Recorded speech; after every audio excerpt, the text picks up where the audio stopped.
The topic of my talk today is justice and peace and ecology.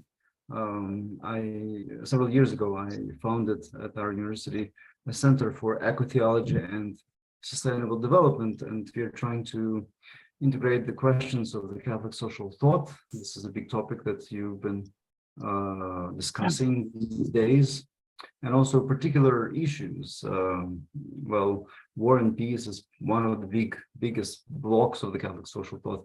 But there's also state and church relations, work and employment, just wages. Ecology in the Catholic social thought, as you may know, usually came last.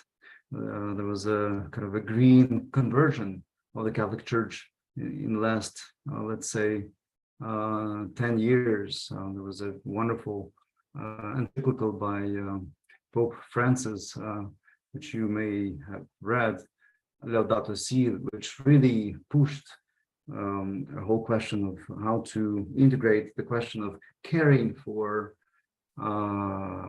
humans, for us, especially those who are the most vulnerable, and how to care them in their environment, because what we know from the context, from the economic processes, that in the areas that are least developed, the people who have less access to education and to employment, they also have least access to medical treatment and also to malnutrition, and usually the nature comes last as a priority. But now, as we are thinking about humanity and the challenges of the 21st century, we see the human life in the context of living on Earth, on the planet, and we need to take care into consideration the clean water, some basic things as air, and food, and these things are interconnected. So my first statement, what I would like to present today, is this a Ukrainian perspective on ecology, justice, and peace, how war affected the planet, how in the resistance and resilience to the invasion, we people in Ukraine are trying to think about saving lives, but also saving the environment that we are living in, which is extremely important. Today, almost every morning, we wake up and pray that the Zaporizhzhia nuclear plant is not bombed, because it may have just devastating effect on not just Ukraine, but it may go beyond the borders of Ukraine, even though the war is still in the boundaries of Ukraine. But some of the ecological damages that may ensue after the explosion at the Zaporizhzhia nuclear plant may be unforeseeable. So one of the main principles of eco-hermeneutics, this is the ecological reading of biblical text. There's a development, especially in the Protestant context, but also is joined by Orthodox theologians and also Roman Catholic theologians, which is called Earth Bible Project, rereading the Bible and giving the voice to the earth, the whole topic of earth and heaven, and rivers and trees, the tree of life, the animals are actually extremely important in the biblical context. And this Earth Bible Project tries to make that voice of the earth be heard more clearly. So the ecological reading of the biblical text is the principle of interconnectedness, according to which the earth is a collective of the interconnected living beings that depend on each other for life and survival. The full-scale invasion, as I mentioned earlier, of the Russian Federation into Ukraine became a painful confirmation of what eco-theologians have been writing about for decades. We live in a world where people, animals, birds, trees, rivers, and grounds are united in struggle and expansion. Just before this presentation, we had a very short exchange with George Oputo, who shared with us that in some places the temperatures are going so high that the animals are dying, and that endangers the people who live in the area. Isn't that so, George? Right? We clearly understand this interconnectedness. Yeah. If earlier the majority of Ukrainians thought about the war in the categories of society, politics, global economy, and conflicting ideologies, and nowadays the direct experience of war opens also a new perspective, an ecological one. It turned out that not only the military and civilian population, but also God's creation is affected by rocket attacks, explosions, and street fights. There's a group of colleagues in Kyiv whose name is Ecology. Dia is action in Ukrainian, and they're recording the crimes, the ecological crimes that are being produced by the invasion. And one of the classes, one of the lectures that they presented, that they were analyzing, for instance, some of the damages that have been done after World War I and after World War II. I was struck by really one of the examples that there's maybe here Father Manfred can correct me if I'm wrong, that there are some territories actually in France, close to the German border, where there were some major battlefields between German and French armies in the World War I. And those territories are now preserved for more than 700 years because the land is poisoned, is toxic.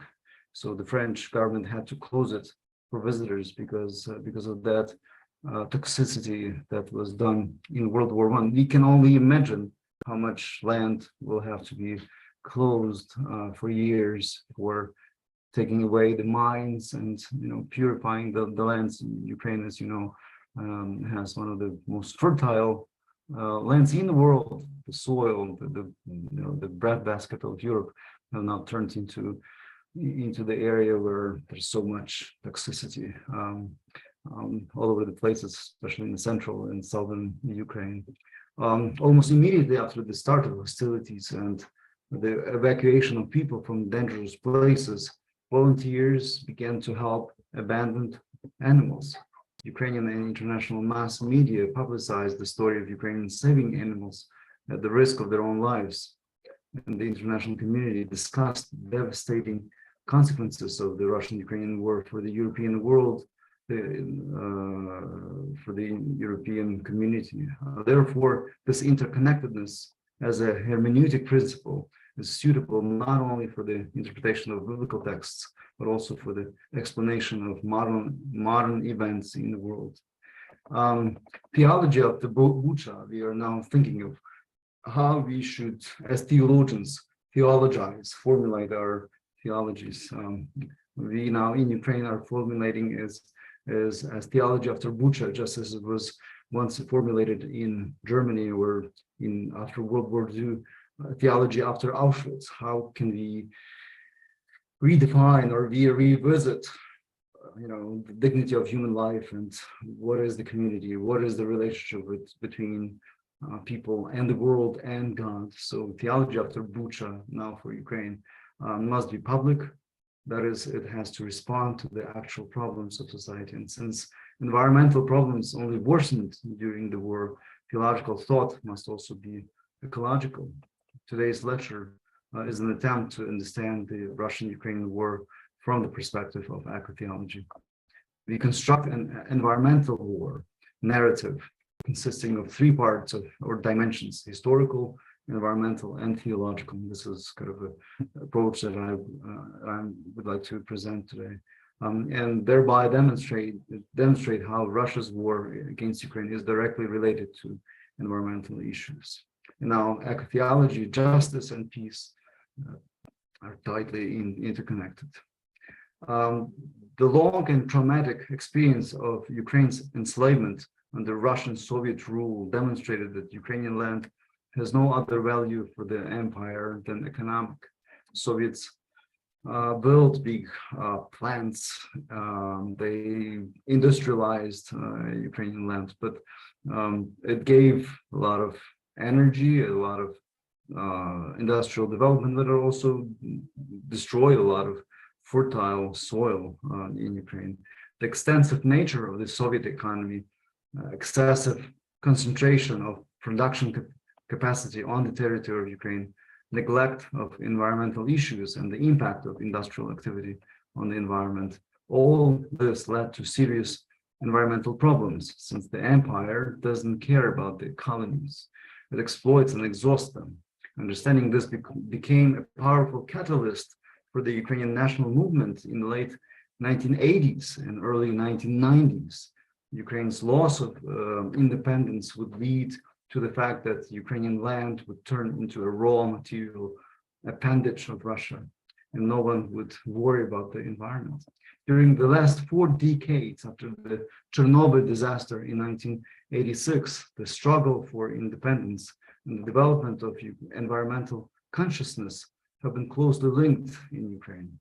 Since Ukraine was part of the Soviet Union, a modification of the Russian Empire, there could be no question of political independence and self-government, which was expressed in the management of the Chernobyl nuclear power plant.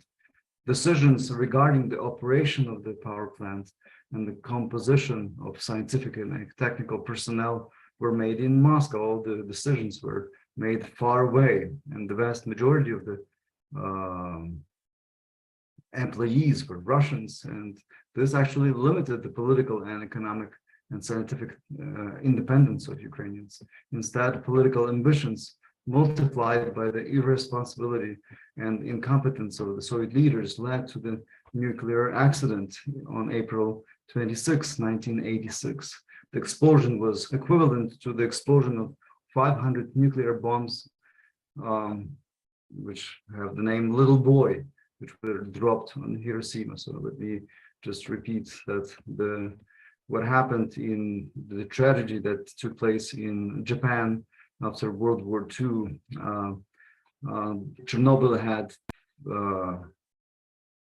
5 times more of an impact.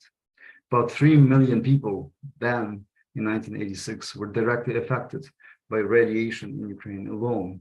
More than 500,000 square kilometers of Ukrainian land was contaminated with radiation, and there is a zone around Chernobyl which is also closed for perhaps hundreds of years, not to be visited, except the scientists, or there are some tourist expeditions, but it's closed for normal life. Although there are some villages that have people that refuse to leave, that they still are there. But actually, the land around Chernobyl is a protected land that is discouraged for people to enter. The catastrophic environmental consequences of the accident became a catalyst for political activism among Ukrainians. There is a famous Ukrainian historian, Serhiy Plokhy.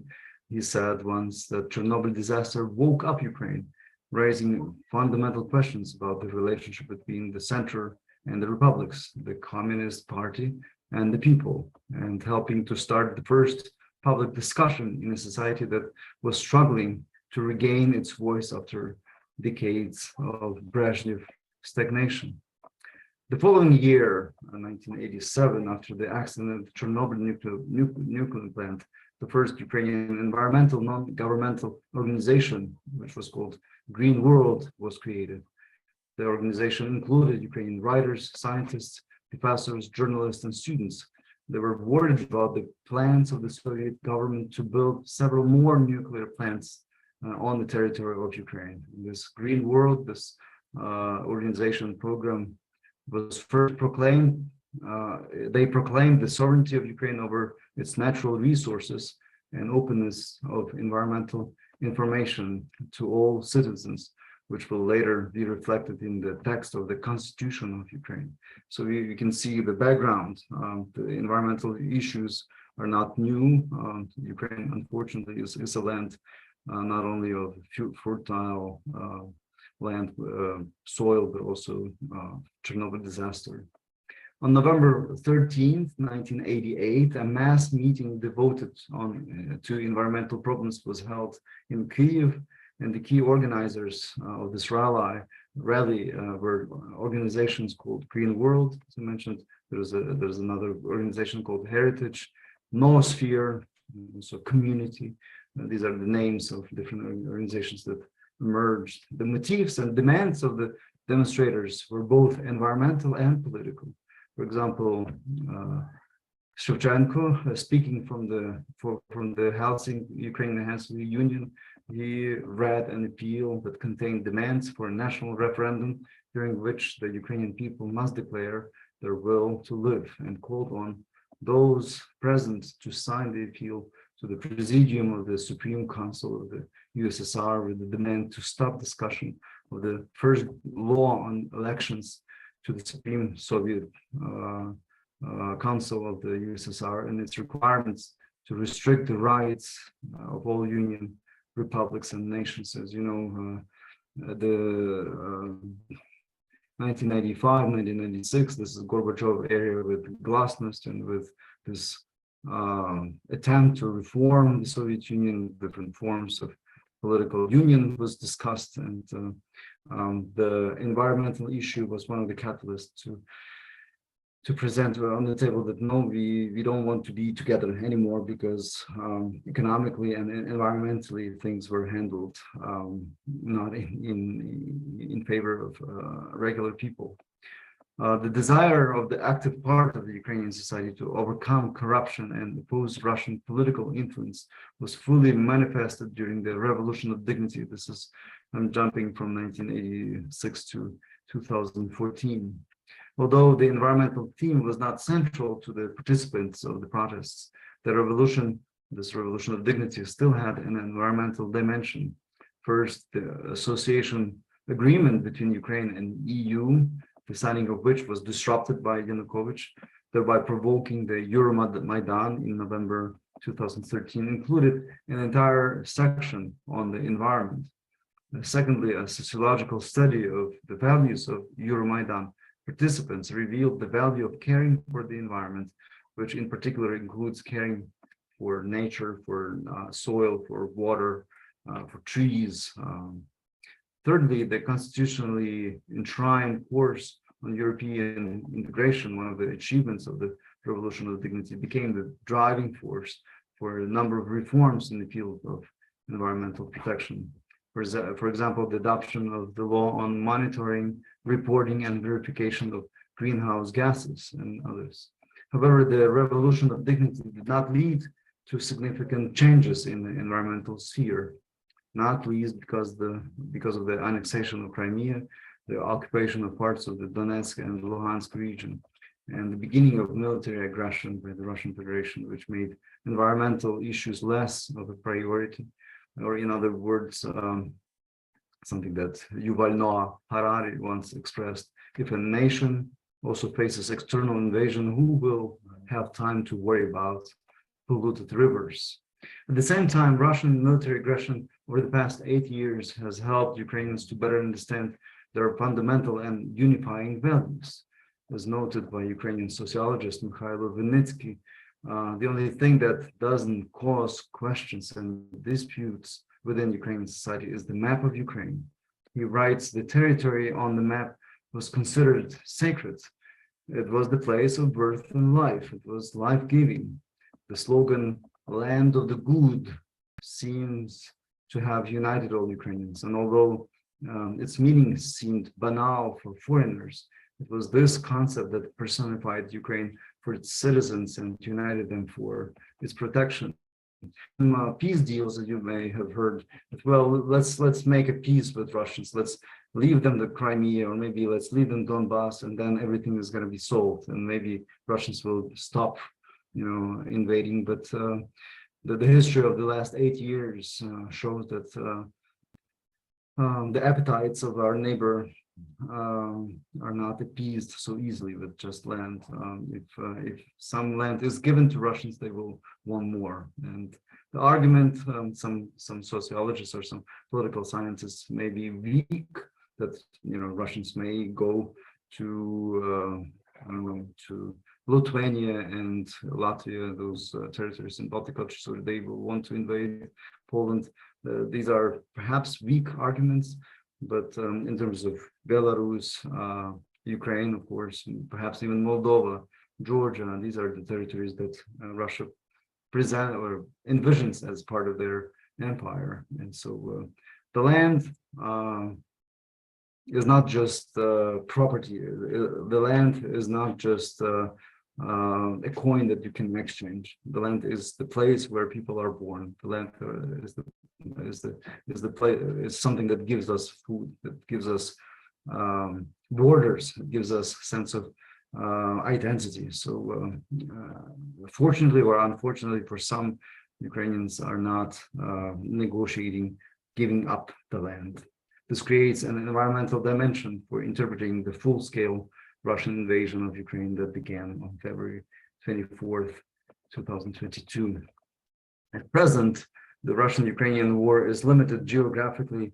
Combat operations are conducted mainly on the territory of Ukraine. However, it must be remembered that any military conflict is not local in nature when it comes to the environment. Ecosystems cannot be divided by conventional boundaries simply by drawing them on a map.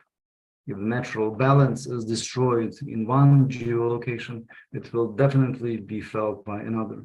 Therefore, the war in Ukraine affects not only the Ukrainian environment, but also European, and not only ecosystems. I could go on and describe in detail and have the facts, but I will spare the time, how air is polluted by the explosions and by bringing the weaponry in different parts. The loss of biodiversity, that's another question. In Kherson region, there are these national parks that have just amazing diversity of birds and animals and trees and flowers that are just wiped up by the tanks that arrived there. Pollution of water resources. We just saw how the Nova Kakhovka dam was destroyed and how it affected with flooding of villages and places. A lot of hundreds of people, hundreds of thousands of people had to flee this this flood. And it's not just water that goes into the Black Sea, but it also takes with it all the toxic elements that are on the battlefields. Threats to nuclear and radiation safety. This is something that I mentioned, and this is of international concern. Zaporizhzhia nuclear plant is 4 times bigger than Chernobyl. So if something bad goes on there, the effect will be just Chernobyl multiplied at least by 4, if not more. So this is of international concern for all of us. Damage of natural reserves and protected ecosystems, also chemical soil pollution. These are the concerns that people who, the farmers, the people that lived on that land have, of course, and this is going to be a problem for the next 20, 30, 40 years or even more.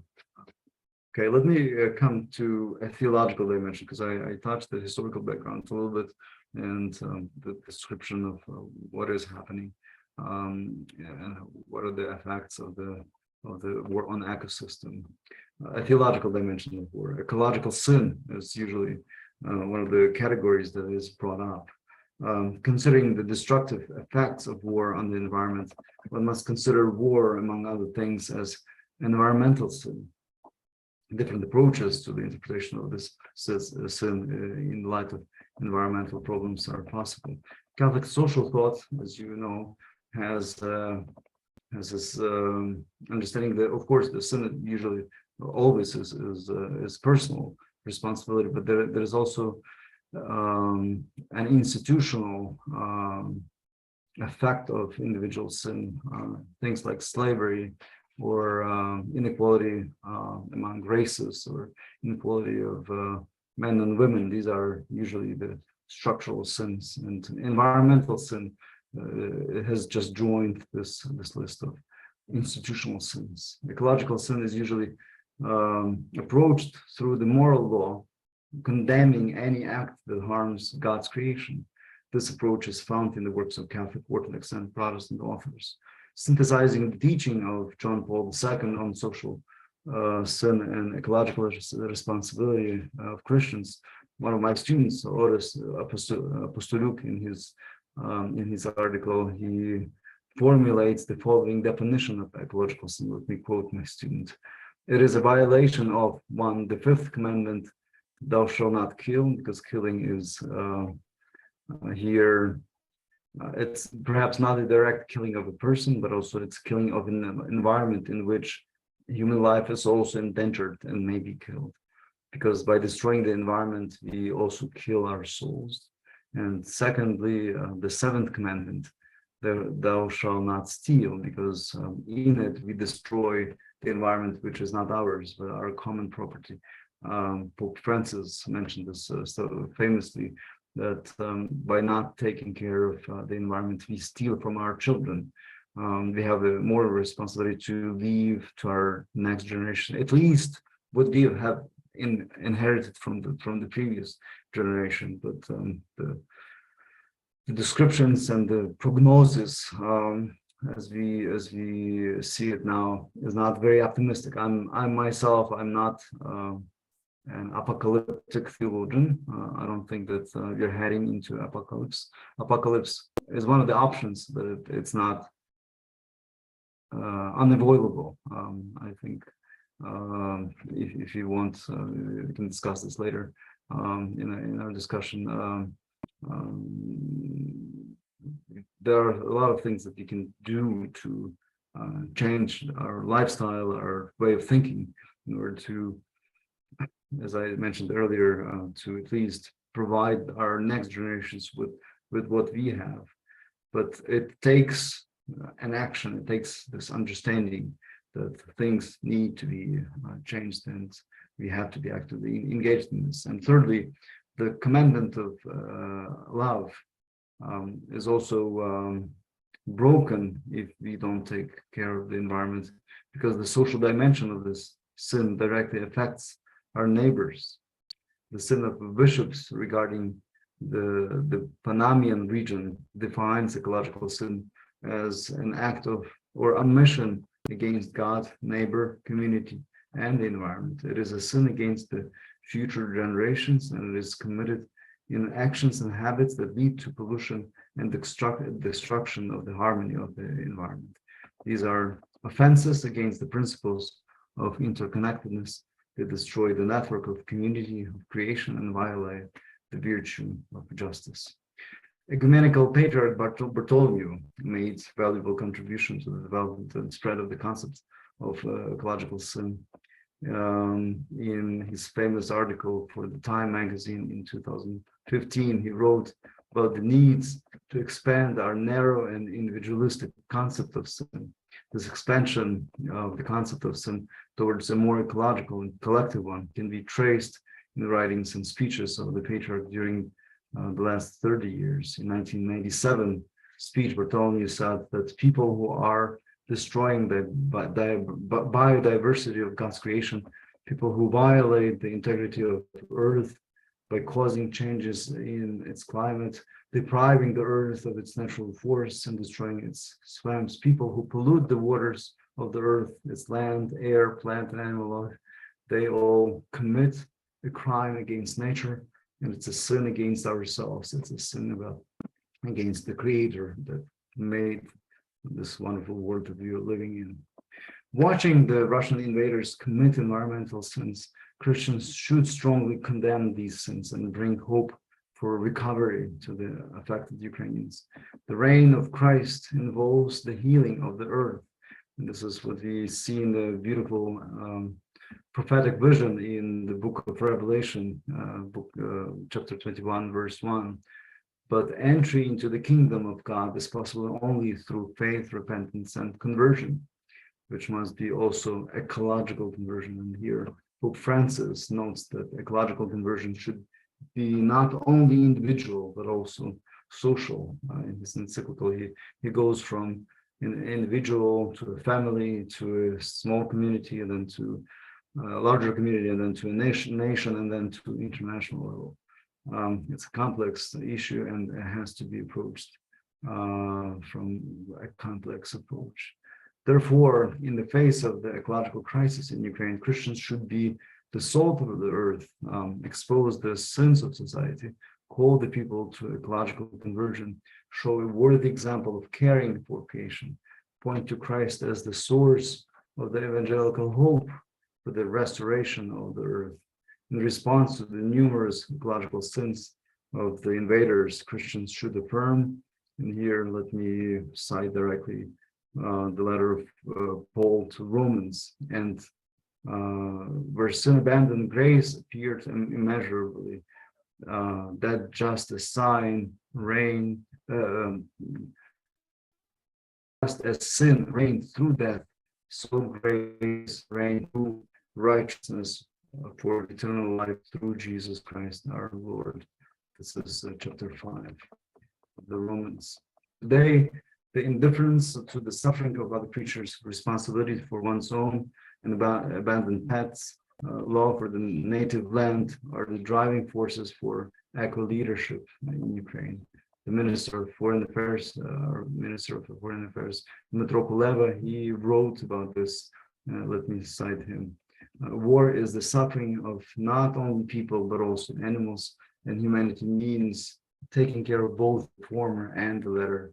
Very often, this is me interpreting this, our humanity is by not only by how we treat other humans, so of course, our main priority, but also our humanity is also checked by how we treat those little small creatures that are around next to us. There are some theologians who are calling for revisiting our whole worldview, changing it from anthropocentric into biocentric. I'm not in favor of this shift. I think anthropocentricity is a biblical vision. God created the world and paradise and put Adam and Eve in the center and called creation of Adam and Eve as very good. So this anthropocentric vision of the world, I think, must remain. But there are different forms of anthropocentrism.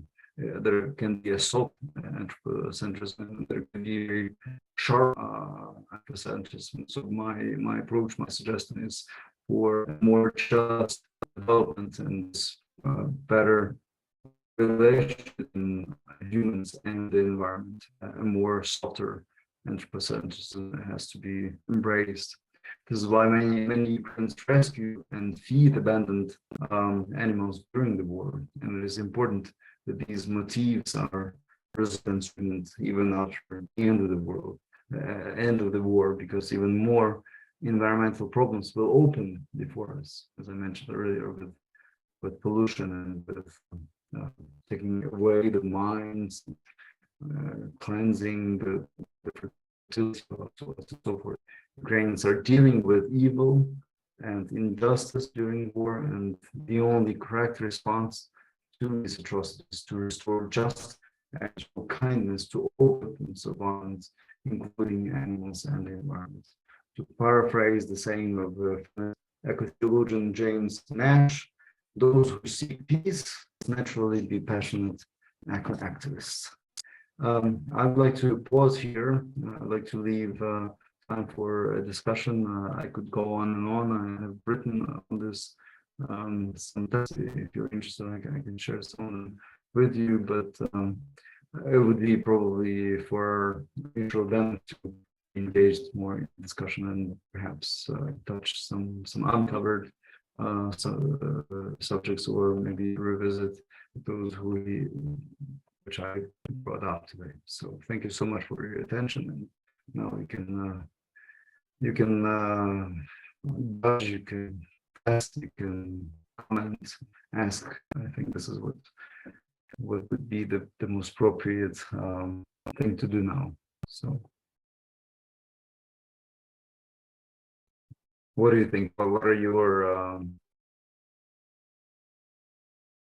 reactions, disagreements or agreements?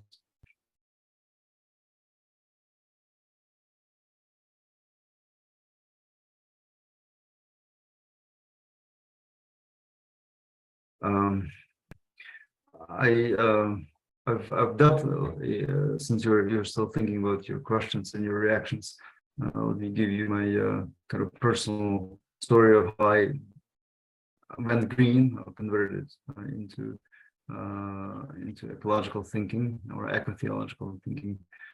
It was from 2011 that I actually wanted to, my personal background, my theological education is in church fathers. Actually, this is, I'm very excited about the early church, or the second, third century church fathers. I wrote my dissertation on. But then at some point, I think here in Ku, where I teach, one of our professors came and said, well, we have such a beautiful theological vision for Trinity, for God, for Incarnation. But what does the church say about wealth and poverty? What does the church say about social issues? And that made me thinking how we can relate the high theological concepts with everyday challenges. And the more I study social issues such as environment as well, I see more and more profoundly the work of the Holy Trinity in this world, and how this world is, on one hand, a reflection of the divine, and how God gave the best of what He had, the freedom to love, the freedom to choose, to the ability to make decisions, and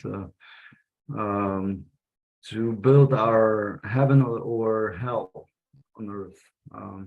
So environment can be part of paradise, but the environment can be also part of our hell. All right. There is Arseny who is has written in the chat. If you don't mind, I will read it out loud.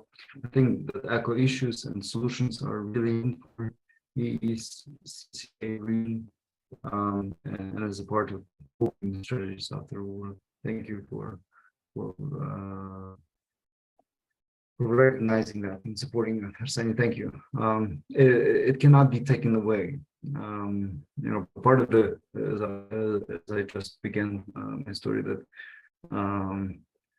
this ancient idea that humans are microcosm of a large macrocosm. So everything, what's happening within our soul, within our mind, within our body, is also has an impact on the things that are. So part of the solution is to rediscover the inner order that God gave us, our identity as sons and daughters of God. That's part of the solution. It's not the only solution, but it's a starting point. All right. What about culture and field in this year's crops? Oh yes, this is a huge question. Thank you for raising it, Martina. You've heard about the harvest of the last year. Ukraine is one of the largest exporters of grain, and a lot of that goes to Asia, a lot of that goes to African countries. And since the south of Ukraine was cut off from the Black Sea, there had to be a deal negotiated with help of Turkey and European Union, so that part of the grain still can go to the countries that originally usually are recipients. I've met a lot of the farmers from Kherson region, and they said that they did not saw a lot of the grain this year, because they did not want then it to be spoiled, to be destroyed, or to be fallen into the hands of the occupiers. So a lot of the farmers just either moved to a different region of Ukraine, and this is a phenomenon of the last year, that a lot of people from central, eastern, southern Ukraine, they come either to Western Ukraine, or they go on to Germany, to Poland, to other countries. It's a huge loss for us, because most of these people are very hardworking, and a lot of the historians are telling us that most likely they will not come back. So we're losing a lot of able people. But at least those who stay, they did not put a lot of effort into sowing, at least in the traditionally the Kherson region and some other regions. So there will be no harvest for export for the next year. There will be enough for you, so Ukrainians will not be hungry. But exporting sunflower oil or the grain for bread, other traditional agricultural exports are going to be decreased, and this is going to be a huge economic challenge, of course, for Ukrainian annual budget. We'll have to take that into consideration to rebuild for the years of rebuilding of the country. At this moment, of course, the most important thing is to save lives, and at least to save what can be saved in terms of the animals and well, those fields that are there. Yeah. There's another question from Ivan Hutnik. Does Saint Francis influence your thinking in any way? Yes, indeed. I've studied Saint Francis's theological approach, and sometimes one thing that I can say that Saint Francis, of course, not for you, Ivan, but for others, can be sometimes perceived as this sentimental medieval monk who did not want to crush a worm crawling on the floor. Not really. St. Francis had this wonderful understanding that this is why he preached not only to humans, but also, he communicated to the stars and the moon and the sun and animals as well, because he saw God's presence within this world. Of course, he knew that God is beyond, he's transcendental, but he's also immanent. And the concept of the Incarnation that St. Francis had influenced his approach and his treatment of the land. There's this beautiful story that one of the villages, a wolf was threatening the security of people, and they asked St. Francis to do something about it, because they knew that he had certain approach to animals, and he came and had a conversation with the wolf, and the wolf, that's a legend, of course, but it's a profound legend, that the wolf stopped invading the village and stopped eating meat, which made him die very quickly. And then Francis had to bury him. But there are a lot of other stories, not only from St. Francis, but also from the Desert Fathers of Egypt and Syria, where the monks lived. There's a beautiful treatment by John Chrysalkis. It's a Greek theologian, who deals with this issue as well. He says that for a lot of the monks, they recreated the atmosphere around themselves. A lot of them were vegetarians, for instance. Most of the monks were vegetarians. That they kind of brought the original grace, not the original sin, but the original grace, by sanctifying their lives and sanctifying the environment that lived around them. So by creating these communities, the Christian communities, our parishes, our institutions, we can bring that vision of a new earth, new heaven. But it's it needs a conversion. So St. Francis is one of the key theologians from Middle Ages, and Pope Francis actually, as you know, refers to his theology, his vision, quite often. Arseniy, you still have more sentence that I would like to read.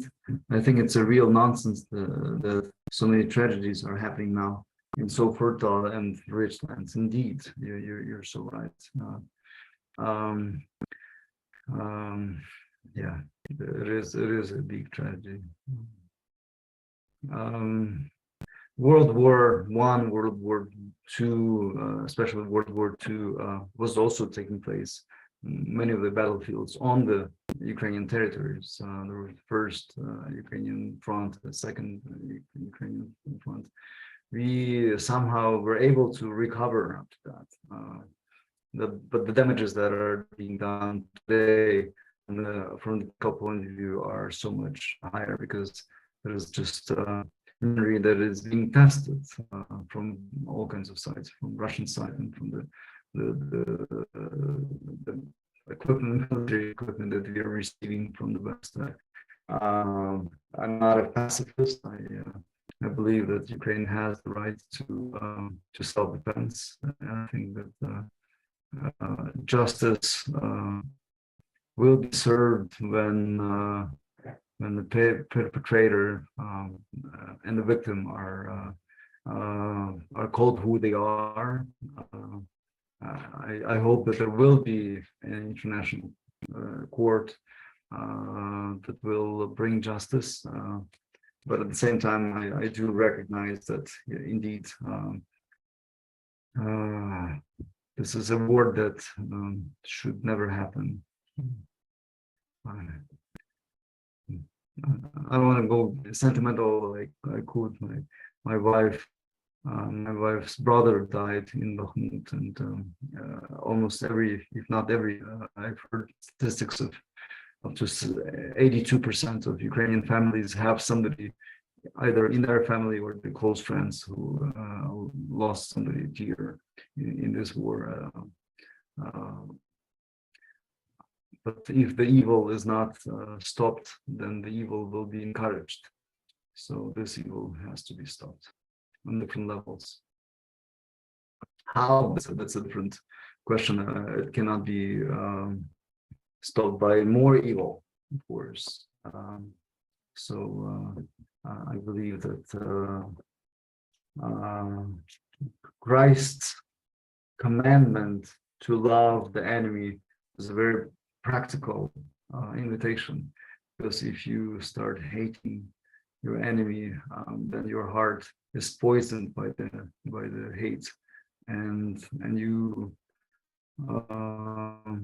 your humanity. But this is for me easy to speculate. Those people who have gone through the war, they may have a different understanding. But I do know some soldiers that came from the battlefield, and they took their crosses from their chest and they just tore it away, and they said, we are not worthy to carry the cross because we killed other people. So there's a lot of psychological and spiritual drama going on, and for them to recover their dignity and sense of purpose, that's a challenge. Again, another challenge for the next generations. But I think the most important thing in this context is to remain human. What does it mean to be human? Is to love, is to be able to communicate, is to even to forgive. But in terms of forgiveness, in order to forgive, there has to be somebody who asks for the forgiveness. If there is no request for the forgiveness, then this forgiveness is just empty words. We've seen this in history. There's a beautiful, wonderful story about Germans and French people, between Germans and and Polish people here, Father Manfred can also help you with this. And John Paul II, when he was a cardinal, in Krakow, he wrote this wonderful letter in 1960s. I remember exactly the year, but he says, well, we, the Poles, we forgive you, Germans, and we all ask for forgiveness. But after this beautiful statement, we forgive and we ask for forgiveness, there were, many more years of German and Polish historians who spelled it out. What exactly we are forgiving German for, and what exactly we are forgiving to the Poles for. So that there's this sense of justice that's kind of was recognized, and then Poles and Germans could live friendly again. And this formula actually was used between Ukrainians and Poles that had also very difficult times, because I don't know if you know, during World War II, there was another war going on between Ukrainians and Poles, like an internal war for the land and for independence and so on and so forth. But in the 1990s,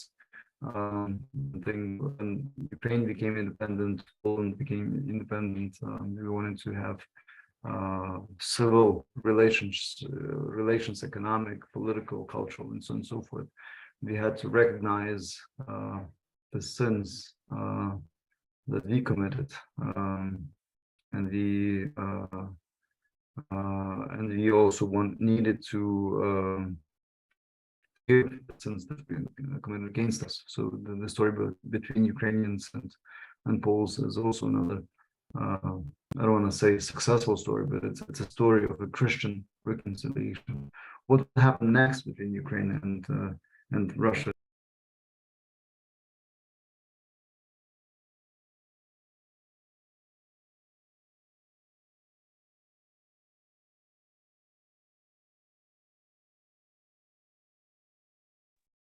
I suppose some technical. Okay. Father is connecting again.